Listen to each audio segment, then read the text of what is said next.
Pasado na umano maging hubad era ang TV personality at binyansagang ate girl ng It's Showtime, na si Jackie Gonzaga. Sa ilang mga larawan na ibinahagi nito sa kanyang IG, malinaw na makikita ang kagandahan nito na mas tumingkad pa sa kanyang kaseksihan. Kahit nababalot ng one-piece black bathing suit ang TV personality, kitang-kita ang figure nito. Trending din kamakailan ang pagsayaw nito kuha sa isang bar kasama ang mga kaibigan at parang lasing o makainom na ito. Hindi naman nakaligtas ito sa kanyang manager at kasamahan sa It's Showtime na si Vice Ganda, ayon nga sa source ay tila natalakan nito ang alaga dahil sa pagwawalwal sa isang bar.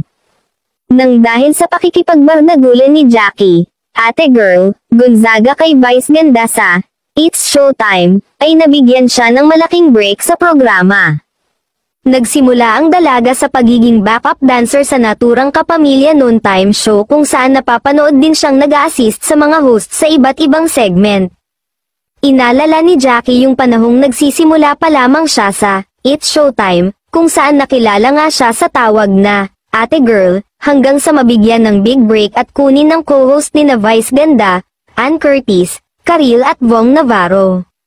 Kasunod nga nito ay nabigyan na ng maraming exposure si Jackie sa show dahil nga pak na pak sa madlang people ang batuhan nila ng hugot lines, hanggang pamatok na ang kanilang tandem na Vice Jack. Sobrang thankful and grateful naman daw ito at sobrang saya na nabigyan siya ng ganitong chance at anya hindi niya sasayangin ito at naiintindihan niya umano kung napapagalitan siya o natatalakan ng kanyang ina-inahan at manager na si Vice Ganda.